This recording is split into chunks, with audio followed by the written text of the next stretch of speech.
সম্প্রতি পাকিস্তানকে উড়িয়ে ভারতে গেছে বাংলাদেশ দল। তবে সৌরভ গাঙ্গুলি মনে করেন ভারত আর পাকিস্তান আকাশ পাতাল তফাৎ, তাই বাংলাদেশকে নিয়ে দুশ্চিন্তা করার মতো তিনি কিছু দেখছেন না।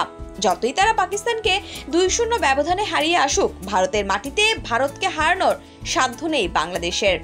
তবে সৌরভের মতো ভারতের সাবেক ক্রিকেটারদের সবাই এত নিশ্চিত নন। কিংবদন্তি সুনীল গাভাস্কারই যেমন সতর্ক করে দিয়েছেন রোহিত শর্মা, বিরাট কোহলিদের। ক্রিকেট ইতিহাসের অন্যতম সেরা এই ব্যাটসম্যানের মতে টেস্টে বাংলাদেশ এখন আসলে গোনায় ধরার মতো শক্তি, ওদের কোনো কিছুতেই হালকাভাবে নেওয়া যাবে না।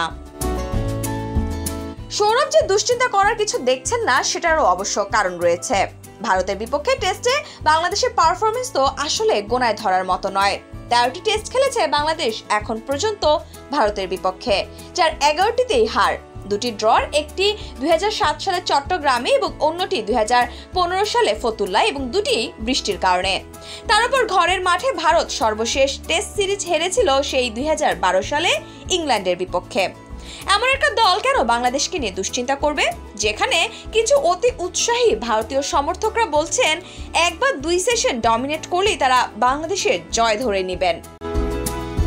তবে আগের বাংলাদেশ আর এই বাংলাদেশের মধ্যে অনেক পার্থক্য দেখছেন সুনীল গাভাস্কার। সেটার বড় কারণ অবশ্যই সাম্প্রতিক অতীতে টেস্টে বাংলাদেশের সাফল্য এবং দলটির গভীরতা। এই বাংলাদেশের পেস বোলিং আক্রমণে মুগ্ধ হওয়ার মতো। সেটার বড় কারণ অবশ্যই সাম্প্রতিক অতীতে টেস্টে বাংলাদেশের সাফল্য এবং দলটির গভীরতা। এই বাংলাদেশের পেস বোলিং আক্রমণ মুগ্ধ হওয়ার মতো। পাশাপাশি দলীয় পারফরমেন্সের সম্প্রতি পাকিস্তানের মাটিতে পাকিস্তানকে 2 টেস্টের সিরিজে ধবল ধোলাই করেছে বাংলাদেশ। সব মিলিয়ে গাভাস্কার এবার অন্য এক বাংলাদেশকেই দেখছেন। ভারতের মিড ডে পত্রিকায় এক কলামে কিংবদন্তি ব্যাটসম্যান লিখেছেন, পাকিস্তানকে পাকিস্তানের মাঠে 2 টেস্টে হারিয়ে বাংলাদেশ দেখিয়েছে তারা গোনায় ধরার মতো শক্তি। এমনকি 2 বছর আগে ভারত যখন বাংলাদেশ সফরে গিয়েছিল, তখন কঠিন লড়াইয়ের মুখে পড়েছিল। এখন পাকিস্তানকে সিরিজ হারানোর পর তারা ভারতের বিপক্ষেও লড়তে প্রস্তুত। সাম্প্রতিক সময়ে বাংলাদেশ দলের শক্তির গভীরতা যে বেড়েছে তা খুব ভালোভাবেই চোখে পড়েছে গাভাস্কারের।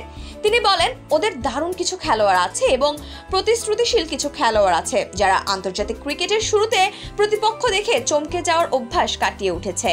এখন ওদের বিপক্ষে যারাই খেলবে তারা জানে এক মুহূর্তের জন্য মনোসংযোগে ছাড় দেওয়া যাবে না। পাকিস্তান সেটা ভালোভাবেই টের পেয়েছে। এই সিরিজ দেখার জন্য অপেক্ষা করাই যায়। শুধু গাভাস্কারই নন, রোহিত কোহলিদের বিপক্ষে সিরিজ সামনে রেখেও বাংলাদেশের দলের প্রশংসা করেছেন ভারতীয় ধারাভাষ্যকার ও ক্রিকেট বিশ্লেষক হর্ষা ভোগলে।